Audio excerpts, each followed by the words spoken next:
Morning. Thank you very much for the invitation. It was fantastic to see the breadth of work that everyone's been doing yesterday. And I also want to acknowledge on this first slide that I'm here speaking today, lucky enough to be speaking here today, but this is a wider project team effort. So I list the names of the co-authors here, Hugh, Claudio, James Warner. There's also a much larger team working on this behind the scenes at the Met Office, both the technical and analysis of the simulations. So today, as Emma said, I'll talk about the K-scale simulations. So this is a global regional hierarchy, and our focus really is on how to operationalize higher resolution convection permitting models towards global simulations thereof. And so we're trying to look at the question of where we see upscale impacts. So by resolving smaller mesoscale systems, how that feeds back onto the regional climate circulation and gives benefit over our current approach of nesting high-resolution regional models inside a coarser resolution global driving model.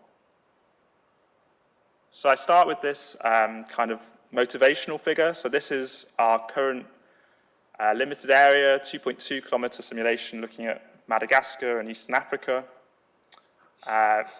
So this is what we would do operationally for weather timescales today, and we also do it for regional climate simulations where we're downscaling to high resolution. But we're always constrained at these resolutions at the moment by our lateral boundary conditions, so a coarse resolution driving model. But what you do see here is hopefully a great amount. This is just a snapshot of 10-meter wind speeds, but you can see a great amount of detail here, for example, in the winds, high winds associated with tropical cyclone Ava in the Indian Ocean. You can start to think about the interactions with the highlands, Madagascar here, and you can start to see open sail convection over the Indian Ocean and some of the stronger winds associated with that. So this is our current service-ready capability, but it's really the question I'm hopefully going to focus on today is how these little worlds that we see at high resolution, how they feed back in larger domain simulations onto the regional circulation. So, to try and describe the K-scale project and the hierarchy. So the first thing is the project itself. We've been working on it for a few years now at the UK Met Office, and we describe it as an if we should research project. So we must acknowledge that there's large costs associated with moving to high resolution. So our job is to demonstrate the benefits of that move towards high resolution global simulations and across timescales as well. So although what today I'll show are the Diamond summer and winter, Diamond 1 and 2 simulations, so 40-day timescales. There are plans within the project to run longer duration simulations as well. And there's always trade-offs in this space, so I'll talk a bit about model complexity, different science configurations, and also different resolutions. So there's a question of what resolution is required, how fine a grid resolution do we need to go to? And I will also talk about a bit more today about some of the challenges, both technical and HPC-wise, that we've experienced. One of the real things to highlight as well towards the end will be opportunities for collaboration. We already have some partners in Australia who have been accessing this K-scale data, and we would like to continue to grow those collaborations. And we hopefully have quite an efficient system for sharing that data, although welcome feedback on that. On the right, I show one of the more commonly used figures from Diamond. So this is 10 global storm resolving model simulations, satellite simulated imagery on the right, and then the satellite image is here in the center. I think is this simulation here. So you can see there's different flavors from across the different multi-model ensemble of global storm resolving models. There's not one truth, but they all look to a relatively uneducated eye, fairly similar to the satellite image. So this is the hierarchy we've been developing. It is quite complicated, so I'll take a while to unpick this here. So we start.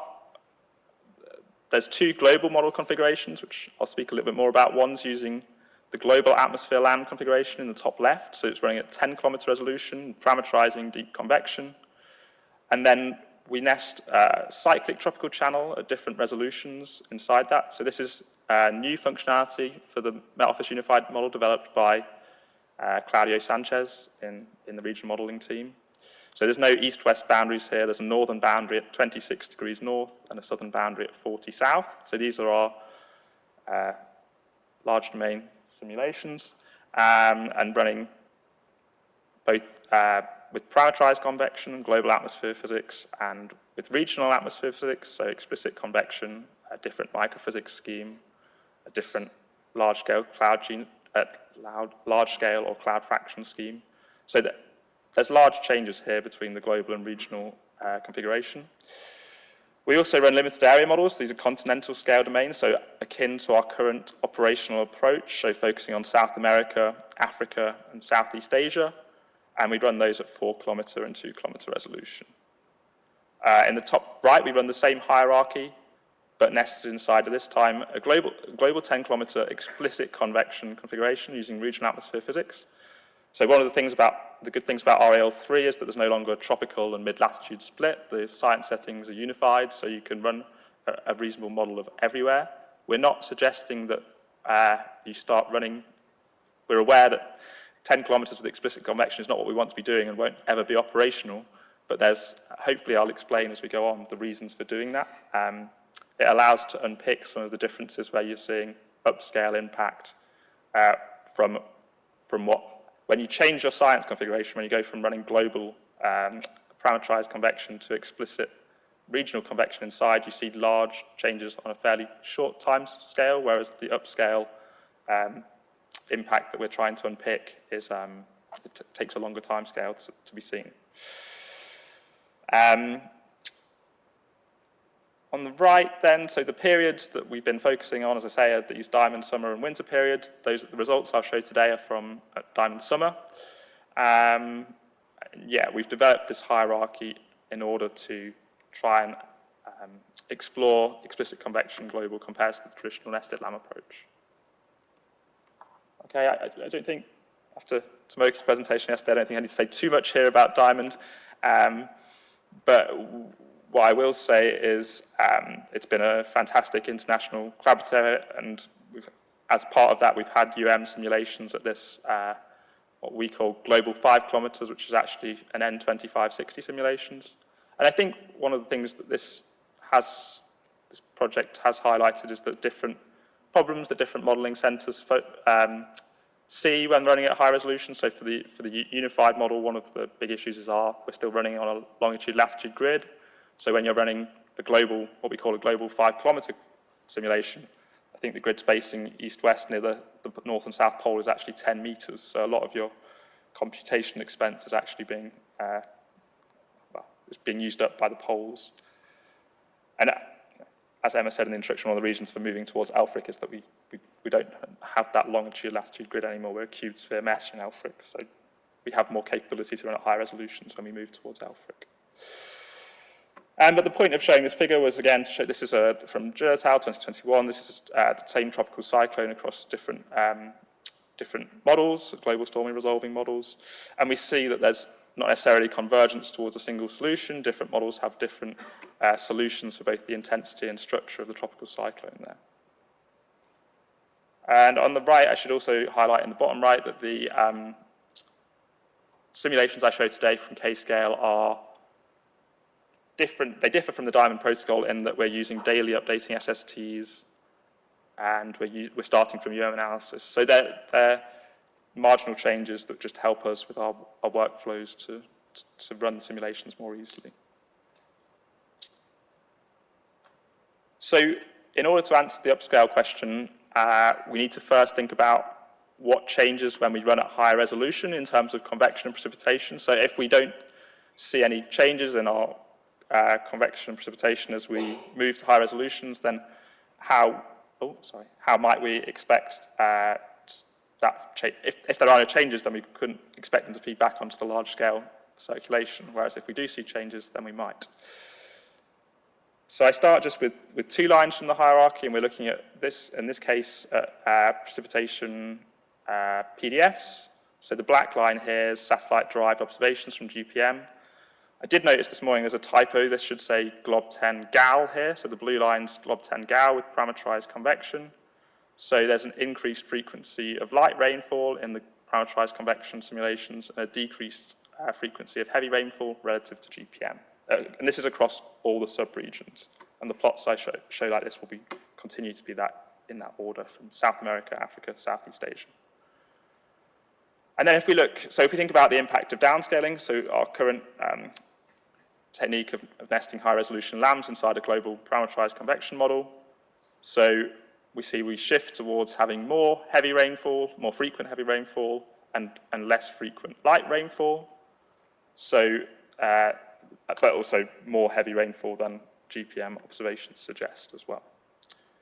Of course, we're just showing, as was demonstrated nicely yesterday, I think by Julie, that there's more than one source of observational truth here, and GPM might not be the best one, but it's at least a reference data set here.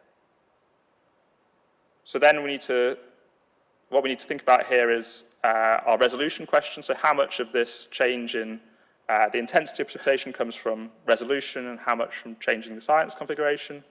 So this is where our global 10-kilometer explicit convection simulations. So now we have the same science settings as our regional downscaler, but we're running globally at 10-kilometer resolution. So broadly speaking, the sensitivity here is to the science configuration. So the global 10-kilometer explicit convection looks more like the regional downscaler than the global parameterized convection model. There is a second-order sensitivity, if you like, to horizontal resolution. It looks like in South America and Southeast Asia that the global 10-kilometer RAL produces more frequent heavy rainfall, for example. And then we can do this. This is too many lines to put on a plot, really, but hopefully it demonstrates that the sensitivity here is still to the science configuration. So the blue and cyan lines, both dashed and solid, use the parameterized convection global atmosphere configuration. And they all produce more light rainfall and less heavy rainfall. You can see when you run the parameterized convection at 5-kilometer resolution, particularly over Africa, you start to have some sensitivity to horizontal resolution with the 5-kilometer simulation producing more frequent heavy rainfall there.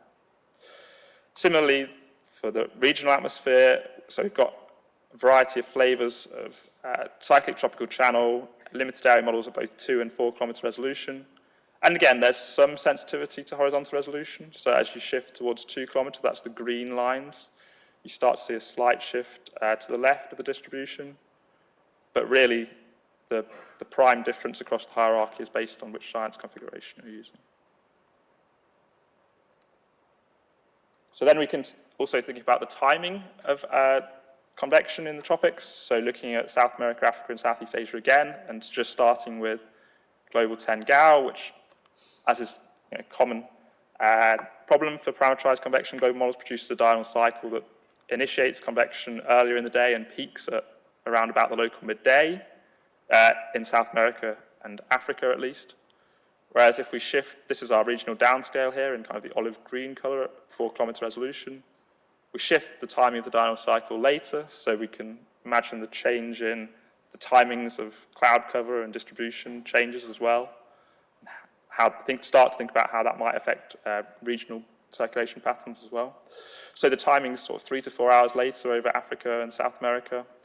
And then the red dashed line is the global 10-kilometer explicit convection. So in this case, perhaps there's a change in amplitude of the diurnal cycle relative to the regional downscaler, sort of weaker amplitude diurnal cycle.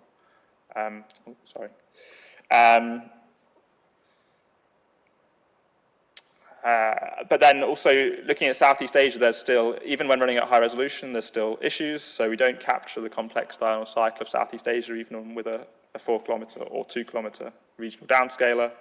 But the explicit convection RAL3, so in the red, this explicit convection RAL3 global model still looks more similar in terms of timing to the regional downscaler than to the parameterized convection pairing. Parameterized convection global model, sorry. So again, we can add on our full hierarchy here. So the blue and cyan lines again are showing the parameterized convection global model and the cyclic tropical channel in cyan. And these, all produce a diurnal cycle that peaks near to local midday over Africa and South America. And you do see some sensitivity to resolution here, so the green lines shift the diurnal cycle forwards by 1 to 2 hours. So that's the 2.2 kilometre limited area model. So at high resolutions, we tend to bring our diurnal cycle forward. And then on the right, even this is why I say even the 2 kilometre parameterized convection still struggles to capture that diurnal cycle over Southeast Asia. 2 kilometre RAL, sorry. And again here, the first order sensitivity is to model physics configuration, the science configuration, rather than to the horizontal resolution, which has a smaller contribution, shifting the diurnal cycle perhaps a couple of hours. And we can start to think about cell sizes as well. So I've just got one slide on this, but if we look at the RAL-based configurations, they produce, and this is for thresholds of minimum area 4 kilometre and minimum precipitation rate 2 millimeters per hour. So on the right-hand side of the figure, these are the larger cell sizes, multiple thousands of kilometers, and we produce less frequent large shells when we run with explicit convection compared to parameterized convection, and we produce with more frequent small cells. So this is the over-fragmentation of precipitating cells that we tend to see when running at high resolution, both globally and limited area models. I will say here that the red dashed line diverges from the other. So you see here and here how the red dashed line is below the other explicit convection models. This is the global 10 RAL, so the explicit convection 10 kilometre global model. And it's not producing as many small cells just because it's not resolving those small scale systems. So then I wanted to just pause here and just reflect on the changes that we've seen that we might expect to see as we move towards high resolution global simulations. So we've seen changes in the timing of convection and precipitation. So we've compared to parameterized convection or the 10 kilometre model, we would shift the diurnal cycle later in the tropics by 3 to 4 hours. We'd also change the intensity of precipitation, so we'd see more frequent heavy rainfall. We would see changes to the, for example, the convective heating profiles. So there's quite large changes there across the hierarchy as we move from parameterizing convection, parameterizing deep convection to explicitly simulating it. So then the question we ask from there is to look at an example and think about how those changes in convection, whether they have an upscale impact on this particular large-scale atmospheric feature. So this is the African easterly jet. So this is from ERA 5 reanalysis data. The black contours show which don't come out very clearly, this is the higher wind speed contours. This is the 200 hectopascal wind, sorry, so the black contours are showing the wind speed, and the colour is showing variability across the, I think it's a 35-year climatology. The black box here is the area we use to examine the jet strength and variability across the diamond summer simulations. So remember, this is Northern Hemisphere summer. We've got active convection across this region, the Sahel. We've got African easterly waves, for example, that often spawn tropical cyclones in the Atlantic crossing this region at this time. So then, if we jump forward and have a look at the, so we're now looking at upper level winds. So this is the 200 hectopascal winds, but for all panels, we're looking at the difference between the configuration, which is shown in the top left of each plot, and its own global driving model. So the boxes highlighted in red, so on the left-hand side, we're nesting inside the global 10 kilometre parameterized convection model, global 10 GAL, and then on the right, we're nesting inside global 10 RAL, so explicit convection 10 kilometre global model. And so in red, we're changing our model physics. This is what I talked about before. So here we see large changes in the strength of the upper level jet in the limited area or cyclic tropical channel model, but that's because we're changing the science configuration. The only exception to that is these bottom panels here. So when you're running a limited area model, I think this is something that even in regional modeling we do well to remember, is that when you're running a regional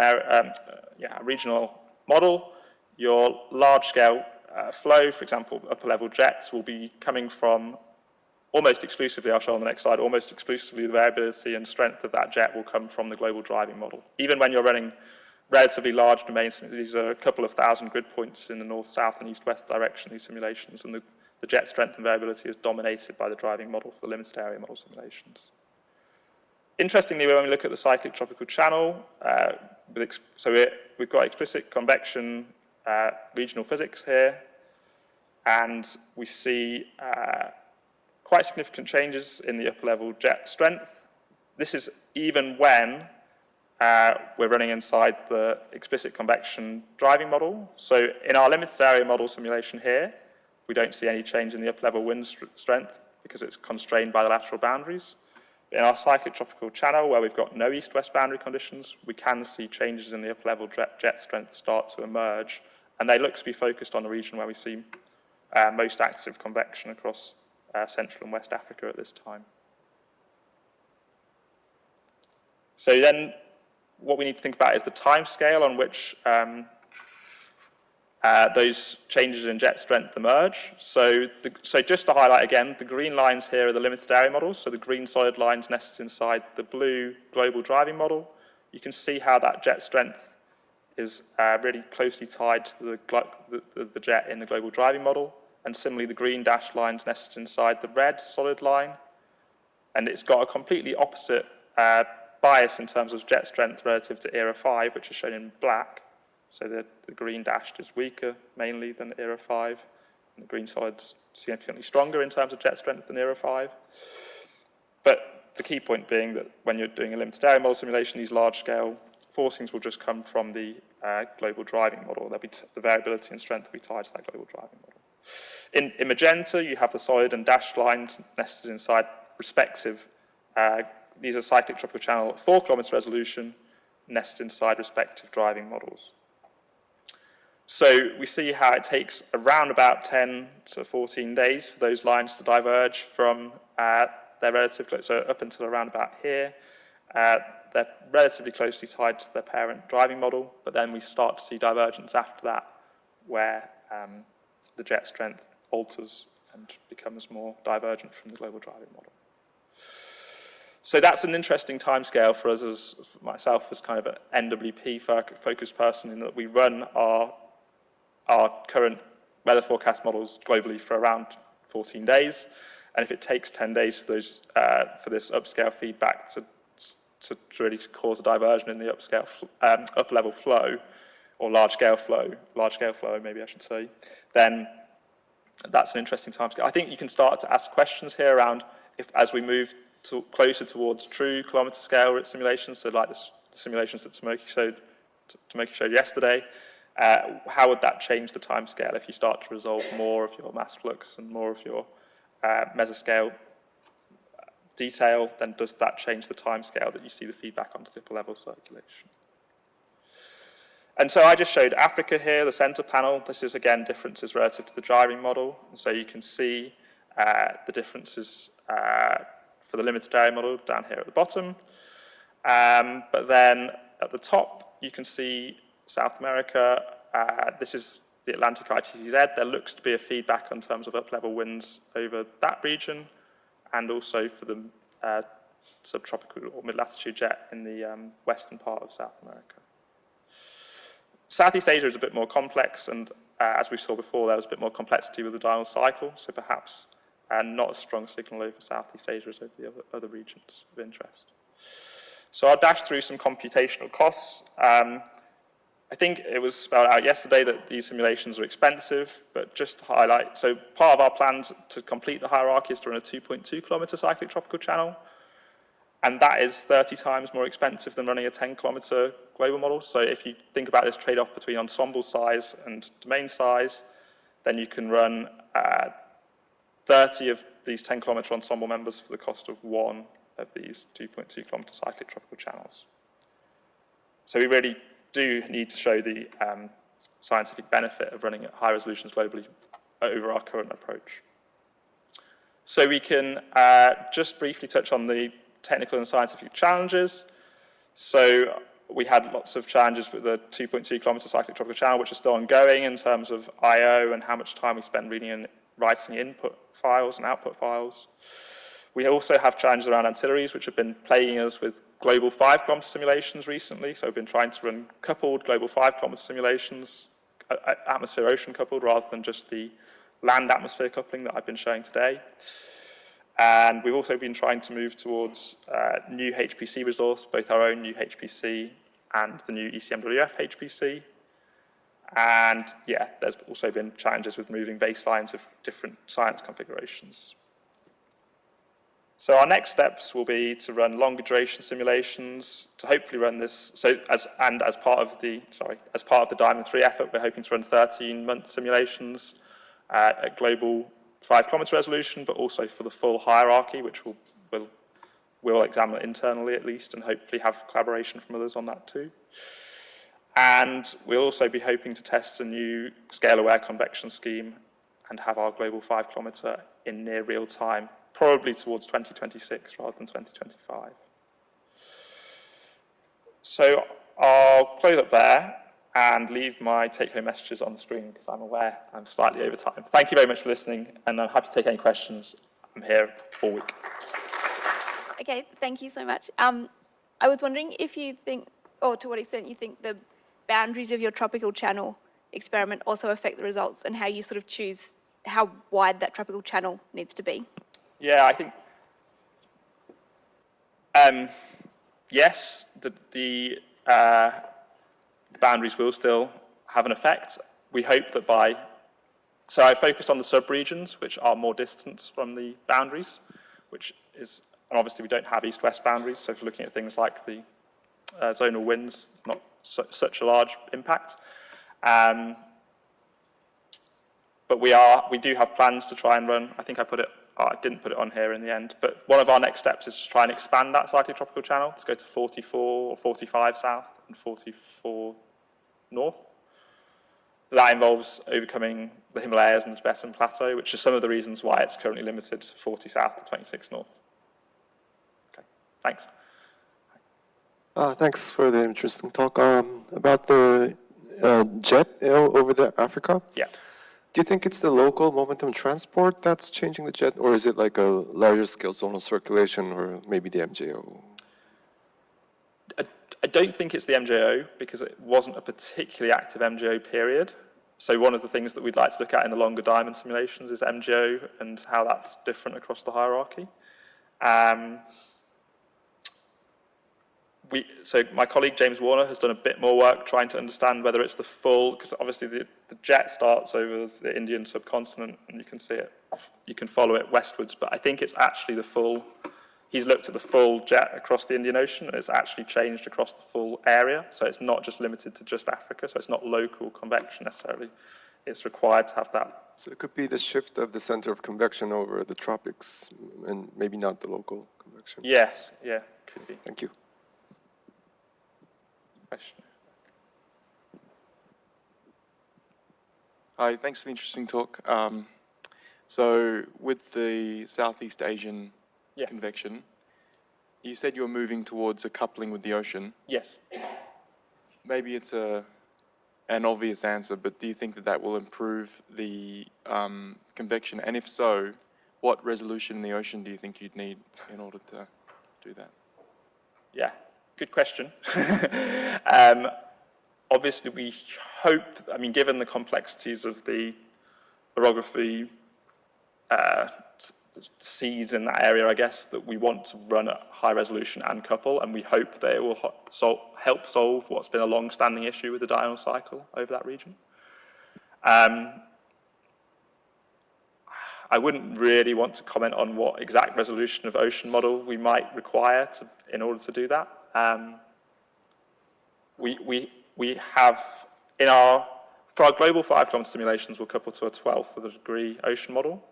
There is work at the Met Office to do 1/60th of a degree ocean, and obviously that would tie in more nicely with a kind of 2-kilometer resolution limited area model, which might be, given the results shown there of how poor the atmosphere-land coupling is of capturing the diurnal cycle, you might think that 2 kilometers is required for both the atmosphere and the ocean in order to get a better idea of that diurnal cycle. It would be an interesting test to do, right? And you could test different resolutions of the ocean as well. Thanks for the question, though. It's a good question.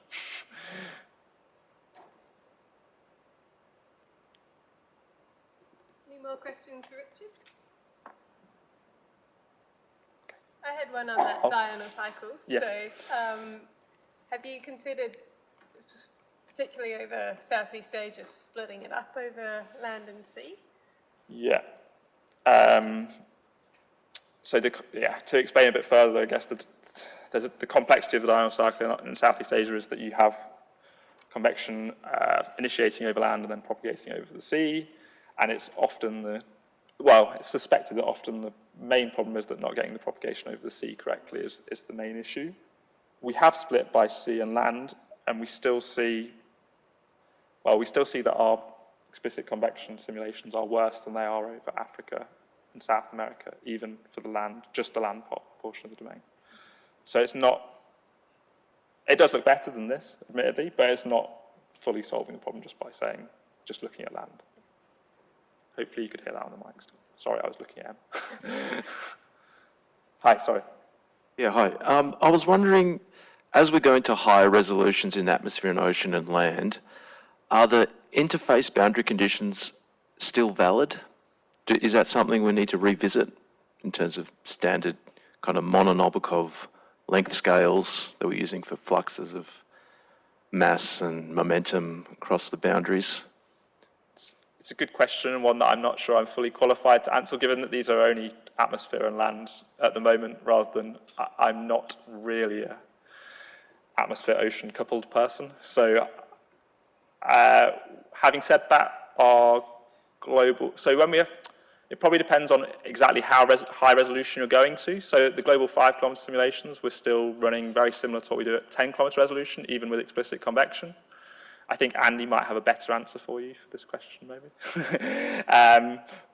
If you're going to sort of 5 kilometre simulations, I think that the assumptions still stand, but I think possibly as you go to even higher resolution to that, then you might need to revisit and rethink those. Go on, Andy. Oh no, I had a completely different question, so Okay. I'll let you finish before I answer. Well, I won't speculate further other than to say that what I've said. As you move towards true kilometre scale, you might have to rethink and revisit. Yeah, so my question is actually on something I have no experience in, and that is, I'd always been of the understanding that you really couldn't use the RAL science settings until you got to a certain resolution. Mm-hmm. And here I see you switching them in and out at 10 kilometres. Yeah. And then you made a comment that you couldn't use it for forecasting or something like that. So how scientifically valid is the global RAL, or are you doing it just to point out the difference that the physics creates in the simulations, and we shouldn't view those global 10 kilometre RALs as being relevant? Yeah. Yeah. So scientifically, it's not what we want to be doing. We don't want to, because we're turning off the convection parameterization at 10 kilometre resolution, which we know we don't want to do. We're running it here to help with the experimental design, I guess, to try and see that upscale impact. Because when you do what you often do in a limited area modeling context, which is shift from a parameterized convection driving model to an explicit convection regional model, you see those changes even in upper level features develop really quickly. So having said that, we were surprised by, if you look at things like the zonal mean precipitation, the global 10 kilometre explicit convection RAL is not that different. It's not obviously wrong if you compare it to the global 10 kilometre parameterized convection. Both have biases and errors, but it wasn't complete garbage, if you like, for want of a more scientific term. But really what we're hoping to achieve, I guess, is to have a global 5 kilometre simulation with RAL3, where we feel a bit more confident about using explicit convection science settings at that resolution. It's still not perfect, but it's where we're going to be for a little while. All right.